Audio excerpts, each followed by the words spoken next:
Welcome again, students, in macroeconomics classes, chapter Determination of Income and Employment, part 10th. हम लोग फिलहाल कर रहे हैं बोर्ड एग्जाम के न्यूमेरिकल्स। 80th क्वेश्चन तक मैं आपको कंप्लीट करा चुका हूँ और अब हम लोग शुरू करने जा रहे हैं question number 81। When is an economy in equilibrium? अर्थव्यवस्था संतुलित कब होती है? Explain with the help of saving and investment functions. जहाँ पर सेविंग और इन्वेस्टमेंट इक्वल हो जाते हैं वहीं पर कहलाती है इकोनॉमी इक्विलिब्रियम में। Also explain the changes that take place in an economy when the economy is not in equilibrium. यानी कि हमें यह भी बताना है कि अगर सेविंग और इन्वेस्टमेंट इक्वल नहीं है तो क्या होगा, यानी कि इकोनॉमी इक्विलिब्रियम में आएगी कैसे, और डायग्राम भी यूज़ करना है। 6 मार्क्स का क्वेश्चन है, इसलिए काफ़ी कुछ करवा लिया है क्वेश्चन में।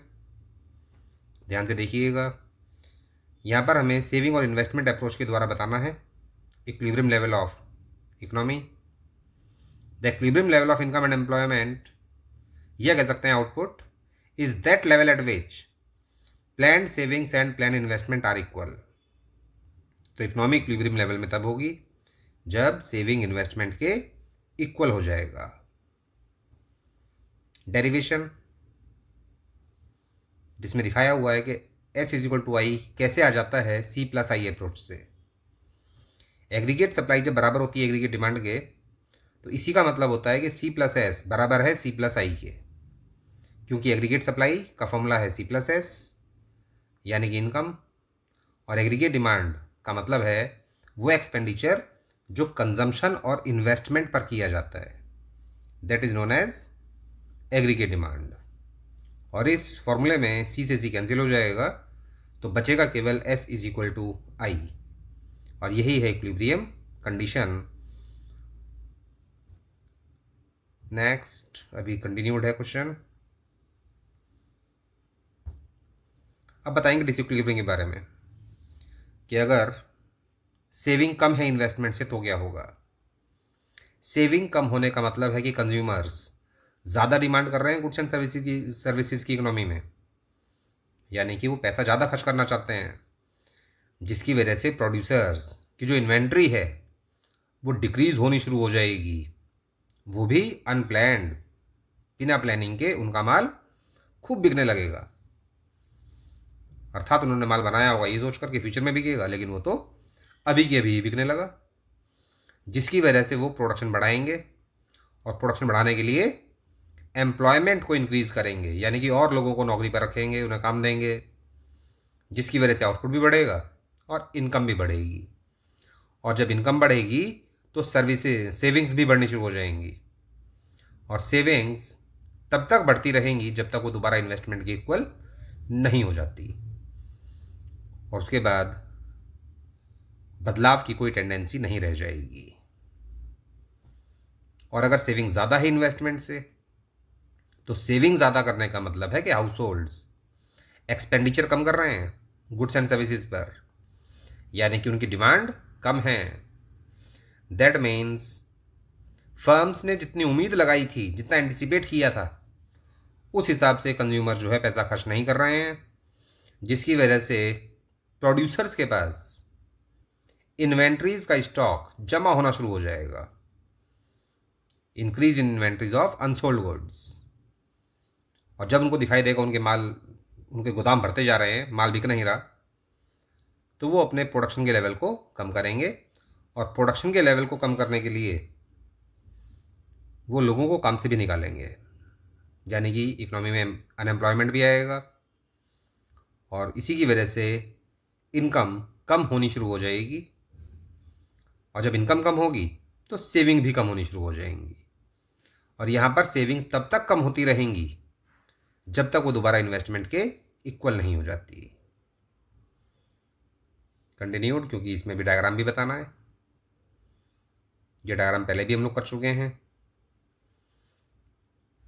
जिसमें एक्स एक्सिस पर आपको दिखाना है नेशनल इनकम और वाई एक्सिस पर दिखाना है टोटल एक्सपेंडिचर। ये है 45 डिग्री लाइन जो शो करती है एग्रीगेट सप्लाई को, और ये ब्लू लाइन है एग्रीगेट डिमांड, जहाँ पर हुआ इंटरसेक्शन वो कहलाएगा इक्विलिब्रियम। जस्ट उसके नीचे का डायग्राम बनाना है, क्योंकि हमें सेविंग इन्वेस्टमेंट अप्रोच शो करना है यहाँ पर। तो एक बार को भले ही आप ऊपर का डायग्राम ना बनाएं, लेकिन नीचे वाला तो बनाना पड़ेगा आपको। ये रेड लाइन शो कर रही है ऑटोनोमस इन्वेस्टमेंट, और सेविंग नेगेटिव से निकलेगी, यानी कि वाई एक्सिस पर 0 के नीचे से आएगी ये लाइन, और इंटरसेक्शन वहीं होगा सेविंग और इन्वेस्टमेंट के बीच जहाँ पर इक्विलिब्रियम था। बस इस पॉइंट का ध्यान रखना है आपको, इंटरसेक्शन एग्जैक्टली इसी पॉइंट पर होना चाहिए, क्योंकि जहाँ पर एग्रीगेट डिमांड एग्रीगेट सप्लाई के बराबर है, वहीं पर सेम सेविंग भी इन्वेस्टमेंट के इक्वल होती है। और यही बात फिर आपको बतानी पड़ेगी थ्योरी में।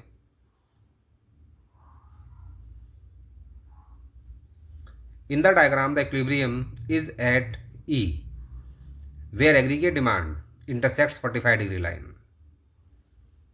At this point, AD is equal to AS, जहाँ पर इंटरसेक्शन हुआ है वहाँ पर एग्रीगेट डिमांड एग्रीगेट सप्लाई की बराबर थी। When AD is more than AS, यानी कि बात हो रही है इस पॉइंट से पहले की, जब एग्रीगेट डिमांड आपको ज़्यादा दिखाई देगी और एग्रीगेट सप्लाई कम दिखाई देगी, then the plan inventory would fall below the desired level, यानी कि यहाँ पर प्लान इन्वेंट्री कम रह गई, यानी कि देश में गुड्स बने थे कम और डिमांड हो रही है ज़्यादा। तो यहाँ पर प्रोड्यूसर्स एक्सपेंड करेंगे अपने आउटपुट को, यानी कि अपना प्रोडक्शन और ज़्यादा बढ़ाएंगे। And more output means more income, जब आउटपुट ज़्यादा होगा अर्थात प्रोडक्शन बढ़ेगा इकोनॉमी में, तो उससे इनकम भी जनरेट होगी। Rise in output means rise in aggregate supply, output बढ़ेगा तो एग्रीगेट सप्लाई भी बढ़नी शुरू हो जाएगी, यानी कि इनकम बढ़नी शुरू हो जाएगी, और ये इनकम तब तक बढ़ती रहेगी जब तक वो दोबारा एग्रीगेट डिमांड के इक्वल नहीं हो जाती, क्योंकि जब एग्रीगेट सप्लाई बढ़ेगी तो एग्रीगेट डिमांड भी बढ़ेगी, क्योंकि इनकम पैदा हो रही है। तो यहाँ पर एग्रीगेट सप्लाई और एग्रीगेट डिमांड दोनों ही आगे बढ़ेंगे, ये भी ऊपर की तरफ जाएगी, ये भी ऊपर की तरफ जाएगी, और ये इंक्रीज तब तक चलता रहेगा जब तक ये पॉइंट नहीं आ जाता, अर्थात जहाँ पर एग्रीगेट डिमांड एग्रीगेट सप्लाई के इक्वल नहीं हो जाता। When aggregate demand is less than aggregate supply, और अगर एग्रीगेट डिमांड कम है एग्रीगेट सप्लाई से, जो आपको देखने को मिलेगा पॉइंट ई के बाद, क्योंकि पॉइंट ई के बाद ये ब्लू लाइन आ गई नीचे और येलो लाइन आ गई ऊपर, यानी कि एग्रीगेट डिमांड कम है अब और एग्रीगेट सप्लाई ज़्यादा है। Then the plan inventory rises above the desired level, यानी कि यहाँ पर आपको दिखाई देगा प्लान इन्वेंट्री का लेवल ऊपर आ गया है, अर्थात सप्लाई ज़्यादा हो रही है गुड्स एंड सर्विसेज की और डिमांड इतनी है नहीं इकोनॉमी में। To clear the unwanted increase in inventory, यानी कि बिजनेसमैन के पास अनवांटेड इन्वेंट्री जमा होनी शुरू हो जाएंगी, जिसकी वजह से वो उसे घटाना चाहेगा। Firms plan to reduce the output, तो यहाँ पर जो फर्म्स हैं वो प्लान करेंगी कि आउटपुट को कम किया जाए, अर्थात प्रोडक्शन कम किया जाए इकोनॉमी में, till aggregate demand becomes equal to aggregate supply, और प्रोडक्शन को यहाँ पर तब तक घटाया जाएगा जब तक वो एग्रीगेट डिमांड के इक्वल नहीं आ जाता। So equilibrium takes place only at point E, तो यहाँ पर इक्विलिब्रियम केवल पॉइंट ई पर ही आएगा जहाँ पर एग्रीगेट डिमांड बराबर होगा एग्रीगेट सप्लाई के। That's all. Next question number 82, explain all the changes that will take place in an economy when aggregate demand is not equal to aggregate supply। Again वैसा ही question है ये भी, लेकिन इस बार aggregate demand और aggregate supply से हमें बताना है कि अगर डिसइक्विलिब्रियम है तो क्या होगा। 6 मार्क्स का क्वेश्चन आप देख रहे हैं बेटा, बहुत बार एग्जाम्स में आ चुके हैं ये क्वेश्चन और रिपीट हो रहे हैं, और रिपीट होने से आप इन क्वेश्चंस को स्किप मत कीजिएगा, बल्कि अगर बोर्ड एग्जाम में क्वेश्चंस रिपीट हो रहे हैं तो आपको भी उनको रिपीट करना चाहिए, समझ जाइए कि ये क्वेश्चन इंपॉर्टेंट है इसका मतलब। और अगर क्वेश्चन इंपॉर्टेंट है तो उसको स्किप क्यों करना है, उसको तो आप बार बार देखिए, बल्कि ताकि अच्छे तरीके से वो याद हो सके और एग्जाम में आप अच्छा प्रेजेंटेशन दे सकें अपना। तो एडजस्टमेंट मैकेनिज्म में पहले हम लोग बताएंगे कि equilibrium occurs when planned expenditure, that means aggregate demand, equals planned output, और प्लान्ड आउटपुट का मतलब aggregate supply. When planned expenditure is not equal to planned output, the income will tend to adjust up or down. लेकिन जब aggregate demand aggregate supply के बराबर नहीं होता तो यहाँ पर इनकम को फिर एडजस्ट होना पड़ता है अपने आप, या तो इनकम अप होगी या डाउन होगी, और तब तक होगी जब तक वो इक्वल नहीं हो जाती एग्रीगेट डिमांड के, यानी कि y is equal to C plus I नहीं हो जाता। अगर एग्रीगेट डिमांड कम है एग्रीगेट सप्लाई से, डिमांड कम होने का मतलब हाउस होल्ड्स कंजम्पशन कम कर रहे हैं, यानी कि फर्म्स ने जो एंटिसिपेट किया था, जो अंदाज़ा लगाया था कि कितना माल बिक जाएगा इस साल, उतना माल बिक नहीं रहा है, डिमांड हो रही है कम, जिसकी वजह से फर्म्स के पास अनप्लैंड या लिख सकते हो अनवांटेड, एक ही बात है, बिना योजना के, बिना चाहे उनके पास इन्वेंट्रीज बढ़नी शुरू हो जाएंगी अनसोल्ड गुड्स की, यानी कि अनबिका माल उनके पास इकट्ठा होना शुरू हो जाएगा, उनको दिखाई देगा उनके गोदाम बढ़ते जा रहे हैं, माल बिक नहीं रहा। Therefore, to bring the inventory to the planned level, firms would cut down production. तो यहाँ पर जितनी फर्म्स हैं अर्थात जितनी भी प्रोडक्टिव यूनिट्स हैं वो अपने प्रोडक्शन में कटौती करेंगी, प्रोडक्शन को कम करेंगी। This would decrease aggregate output, इससे पूरे इकोनॉमिक आउटपुट डिक्रीज होगा, एंड हैंस इनकम, और इनकम भी तो डिक्रीज होगी फिर, क्योंकि इनकम पैदा ही तब होती है जब प्रोडक्शन होता है इकोनॉमी में, और जब प्रोडक्शन ही घटा दिया जाएगा तो इनकम भी घटेगी।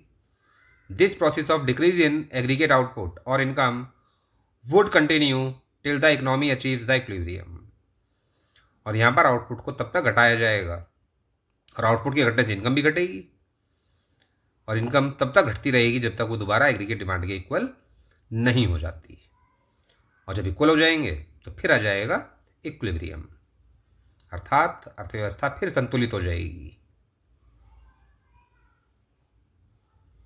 इसका उल्टा बताना है, अगर एग्रीगेट डिमांड ज़्यादा है तो क्या होगा? अगर एग्रीगेट डिमांड ज़्यादा है इसका मतलब कंज्यूमर्स और फर्म्स ज़्यादा डिमांड कर रही हैं गुड्स एंड सर्विसेज की, और ज़्यादा डिमांड की वजह से बिजनेसमैन की जो इन्वेंट्रीज हैं, यानी कि जो गुड्स का स्टॉक है उनके पास, जो उनके गोदाम हैं, वो खाली होने शुरू हो जाएंगे, अर्थात माल बिकना शुरू हो जाएगा तेज़ी के साथ।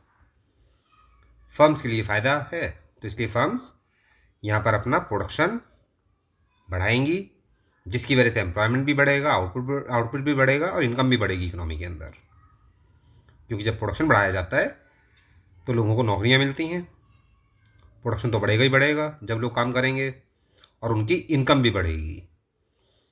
This process of increase in income will continue until the economy is back where AD is equal to AS and there is no further tendency to change, अर्थात यहाँ पर इनकम बढ़नी शुरू हो जाएगी, और इनकम तब तक बढ़ेगी जब तक वो दोबारा एग्रीगेट डिमांड के इक्वल नहीं हो जाती, और उसके बाद बदलाव की कोई टेंडेंसी नहीं रह जाएगी, क्योंकि इकोनॉमी आ जाएगी इक्विलिब्रियम में। Question number 83,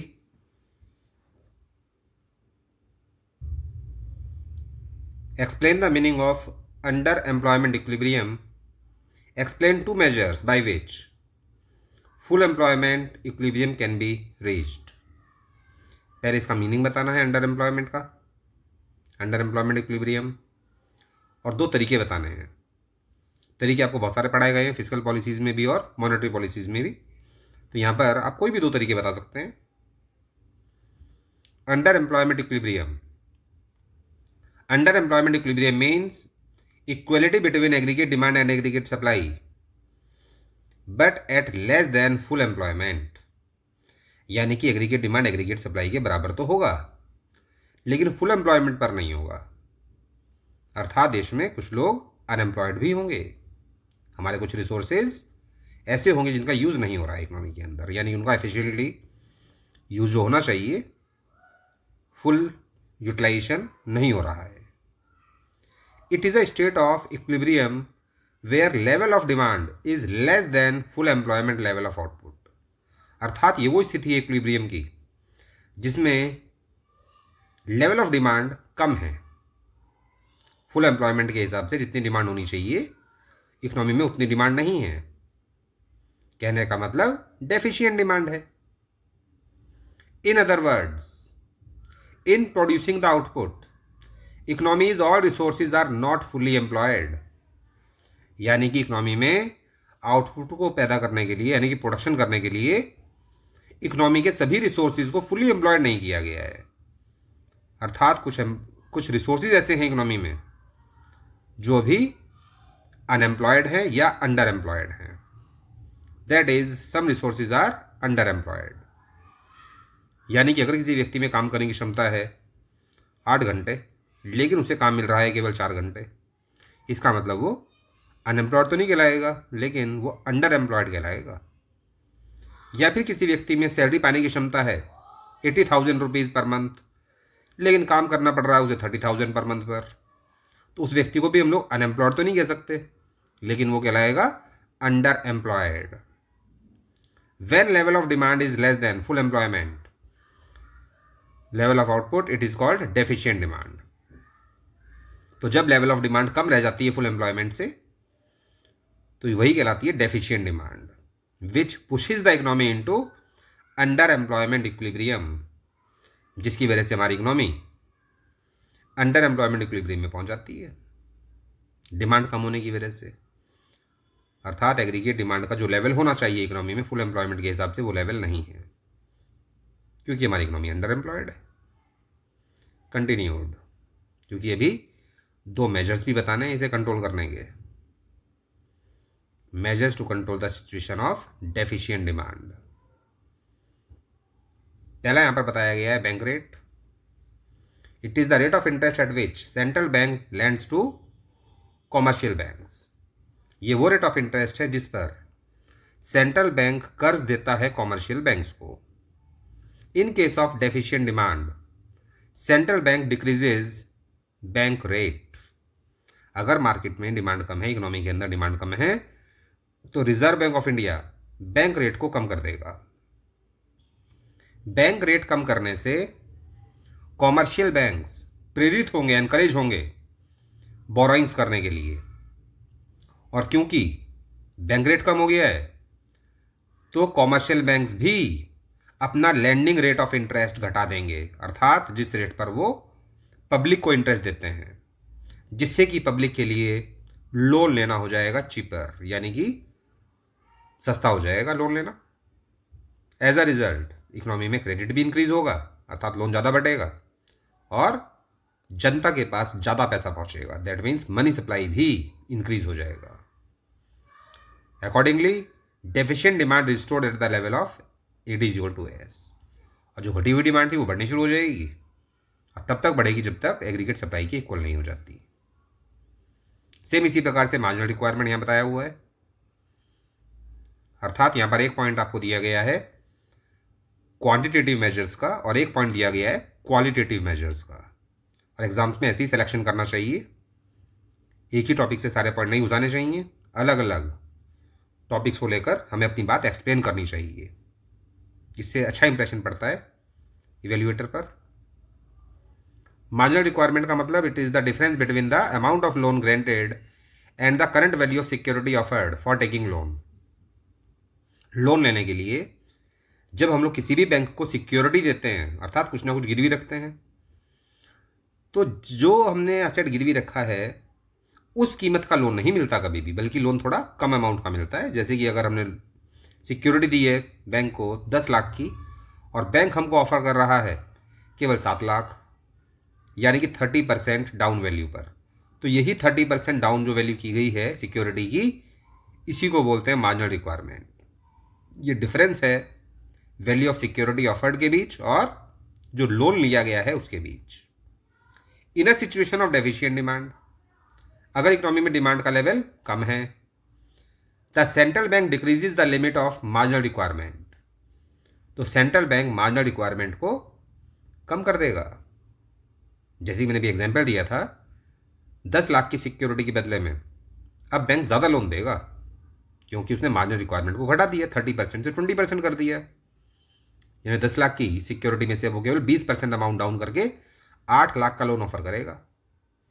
due to which, जिसकी वजह से क्या होगा, lending capacity of the commercial bank increases, यानी कि बैंकों की लोन देने की क्षमता बढ़ जाएगी, बैंक ज़्यादा क्रेडिट क्रिएट कर सकेगा, which results in increase in credit and money supply in the economy, जिससे कि इकोनॉमी में क्रेडिट भी बढ़ेगा और जनता के पास जो पैसा है वो भी बढ़ना शुरू हो जाएगा, and deficient demand restore to the level where it is equal to S, और डेफिशिएंट डिमांड जो है वो फिर रिस्टोर हो जाएगी, अर्थात उसी लेवल पर आ जाएगी जहां पर उसे एग्रीगेट सप्लाई के इक्वल होना चाहिए. That's all. Next question number 84th. Explain the concept of inflationary gap. Also explain the role of legal reserves in reducing it. सबसे पहले यहां पर हम लोग बताएंगे इन्फ्लेशनरी गैप का मतलब क्या है. Inflationary gap, it is the gap showing excess of actual aggregate demand over level of full employment.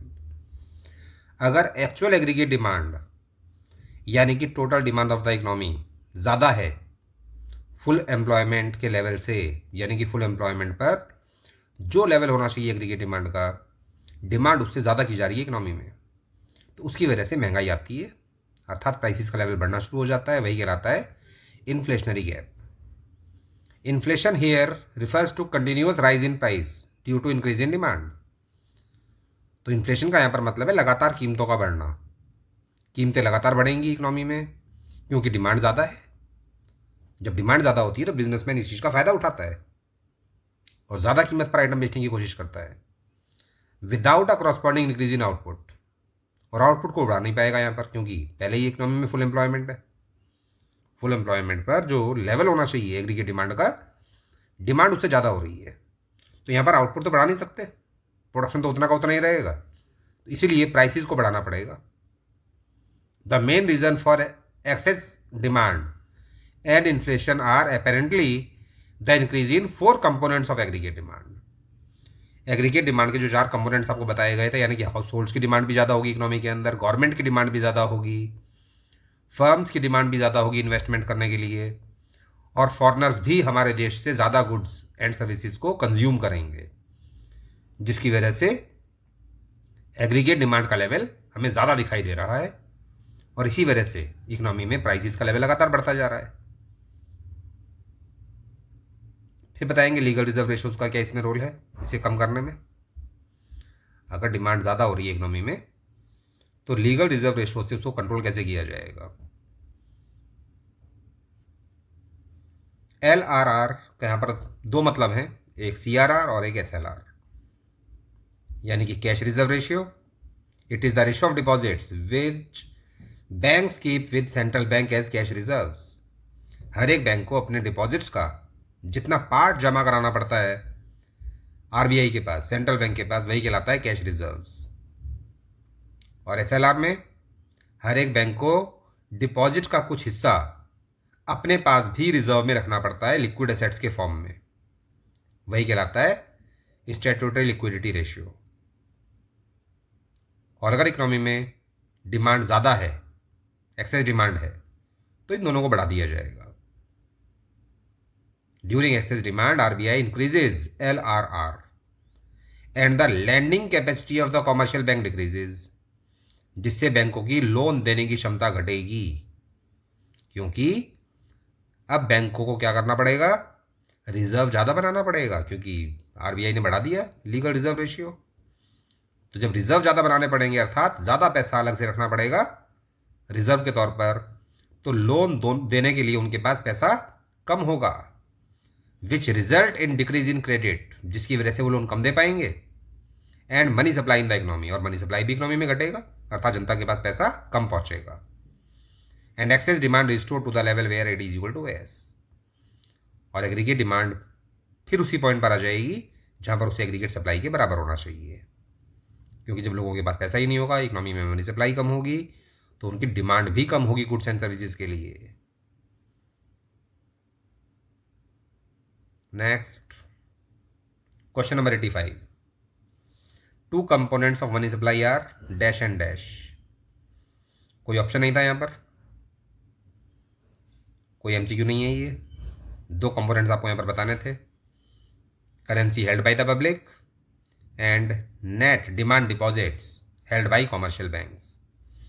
Money supply के यही 2 कंपोनेंट होते हैं, जनता के पास जो खुद का पैसा है और जनता का पैसा जो बैंकों में जमा है.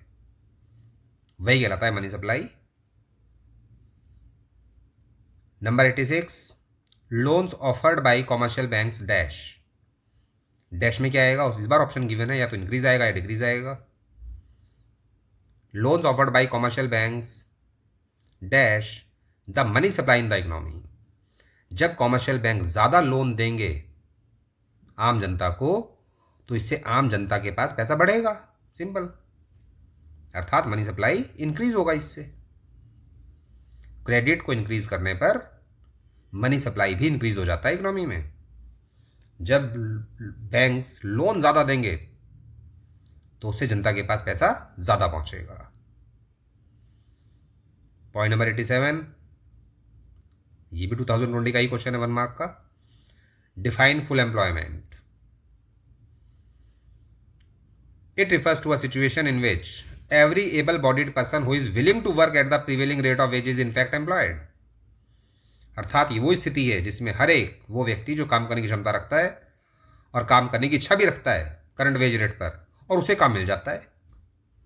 It implies absence of involuntary unemployment, यानी कि यहां पर कोई भी इंसान बिना इच्छा के बेरोजगार नहीं होगा, और अगर वो अपनी इच्छा से बेरोजगार है तो उसका हम लोग कुछ कर नहीं सकते, जब वो काम करना ही नहीं चाहता करंट वेज रेट पर।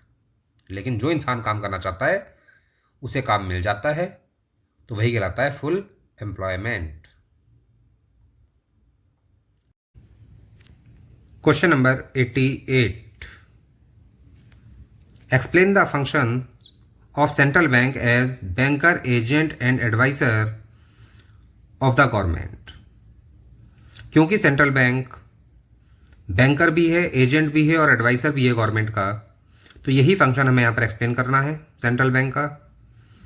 The central bank acts as a banker to the government, which means it gives the same banking facilities to the government which commercial bank gives to the general public. Central bank government का banker है क्योंकि central bank government को same वही facilities देता है जो commercial banks आम जनता को देते हैं। Central bank does not deal with the public. Central bank जनता से डील नहीं करता पब्लिक के साथ, यानी कि सेंट्रल बैंक डील करता है केवल गवर्नमेंट के साथ या बैंक्स के साथ, आम जनता के साथ कोई लेन देन नहीं है आरबीआई का। Then point number 1, it provides a large number of routine banking functions to the government, यानी कि बैंकिंग के जितने भी कामकाज हैं रोजाना के, उनको पूरा करता है RBI. Number 2, it gives loans to the government, जरूरत पड़ने पर गवर्नमेंट को कर्ज भी देता है। Number 3, it accepts receipts and makes payment for the government, यानी कि गवर्नमेंट के लिए लेन देन भी करता है reserve bank of India. Number 4, it works as an agent of the government in matters of collection of taxes. Taxes collect करने के लिए गवर्नमेंट के एजेंट के रूप में भी काम करता है। और ये पॉइंट जरूर बताइएगा, पॉइंट नंबर 4, क्योंकि क्वेश्चन में स्पेशली पूछा है as an agent.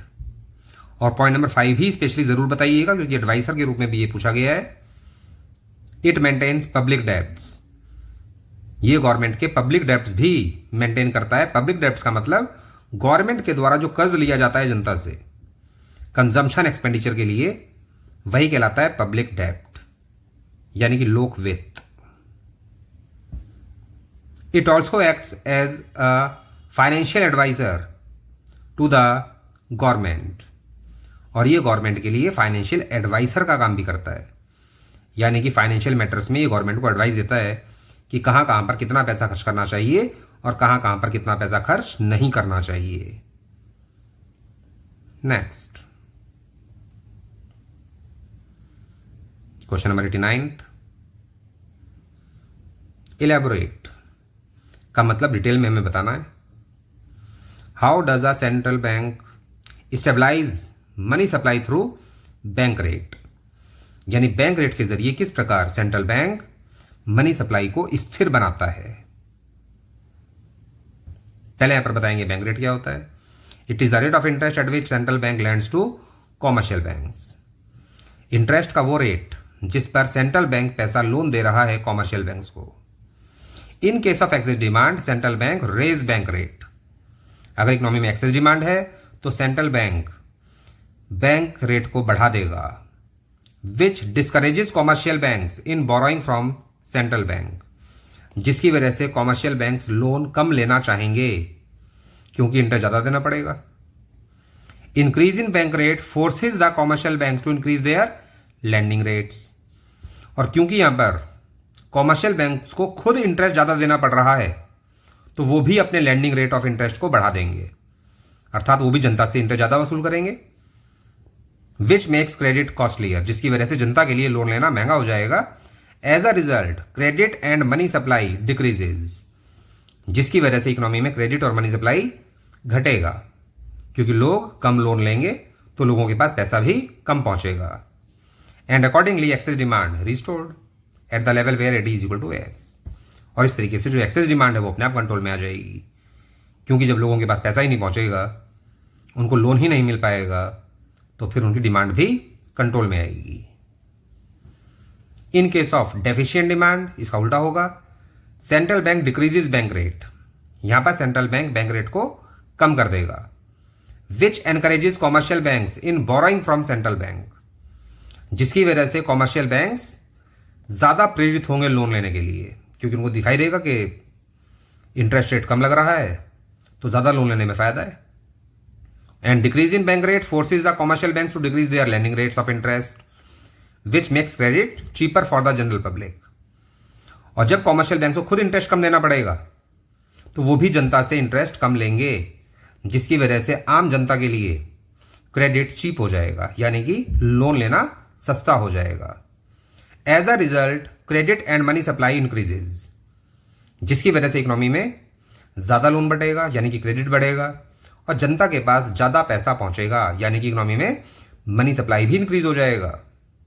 And accordingly deficient demand restored at the level where it is equal to S, और जो घटी हुई डिमांड थी वो भी बढ़नी शुरू हो जाएगी, और यहां पर डिमांड तब तक बढ़ेगी जब तक वो एग्रीगेट सप्लाई की इक्वल नहीं हो जाती, और जब दोनों इक्वल हो जाएंगे तो फिर आ जाएगा इकोनॉमी में equilibrium. Question number 90, define effective demand. Discuss how effective demand can restored if x and aggregate demand is more than x and aggregate supply. मैंने आपको पहले भी बताया था, अगर आपको क्वेश्चंस बार बार रिपीट होते हुए दिखाई दे रहे हैं तो आपको इन्हें स्किप नहीं करना है, बल्कि जितनी बार ये रिपीट हो रहे हैं उतनी बार इनको देखना है, क्योंकि ये बोर्ड एग्जाम के क्वेश्चन हैं, और अगर आपको दिखाई दे रहा है क्वेश्चन रिपीट हो रहा है, इसका मतलब वो क्वेश्चन इंपॉर्टेंट है, और इंपॉर्टेंट है तो उसको आप बार बार देखिए, तभी एग्जाम में आप अच्छा अपनी परफॉर्मेंस को कर पाएंगे। इफेक्टिव डिमांड का मतलब पहले यहां पूछा गया है, फुल एम्प्लॉयमेंट लेवल पर जो एग्रीगेट डिमांड हमें दिखाई देती है वही कहलाती है इफेक्टिव डिमांड, अर्थात वो डिमांड जो ना तो एक्सेस होती है और ना ही डेफिशिएंट होती है। Effective demand is the aggregate demand at the equilibrium level of output, that is the equilibrium level of output at which aggregate demand is equal to aggregate supply, अर्थात जिस पॉइंट पर aggregate demand aggregate supply के बराबर हो जाती है वही point कहलाता है इक्विलिब्रियम, और उसी पॉइंट पर जो एग्रीगेट डिमांड का लेवल होता है वही कहलाता है इफेक्टिव डिमांड या फिर इफेक्टिव एग्रीगेट डिमांड। अगर एक्स एंड एग्रीगेट डिमांड ज्यादा है तो इस इकोनॉमी में क्या होगा? डिमांड ज्यादा होने का मतलब कंज्यूमर्स ज्यादा पैसा खर्च करने को तैयार है गुड्स एंड सर्विसेज पर, जिसकी वजह से अनप्लैन्ड इन्वेंट्री डिक्रीज होगी फर्म्स की, यानी कि बिना प्लानिंग के उनका माल बिकना शुरू हो जाएगा। भाई प्लानिंग की जाए माल बेचने के लिए तो अलग बात है, उन्होंने केवल माल बनाया था ये सोचकर कि फ्यूचर में बेचेंगे इसको जब सीजन आएगा, लेकिन प्रोडक्शन तो उनका अभी से ही खत्म होने लगा, गोदाम अभी से ही खाली होने लगे, जिसकी वजह से वो क्या करेंगे? एम्प्लॉयमेंट को इंक्रीज करेंगे, रोजगार बढ़ाएंगे, जिसकी वजह से आउटपुट बढ़ेगा इकोनॉमी में और इनकम बढ़नी शुरू हो जाएगी। और ये इनकम बढ़ने का प्रोसेस तब तक चलता रहेगा जब तक एग्रीगेट डिमांड एग्रीगेट सप्लाई के इक्वल नहीं हो जाते। And that's all for the session. Videos को लगातार देखते रहिएगा, लाइक कीजिए, कमेंट कीजिए, सब्सक्राइब कीजिए। Thank you.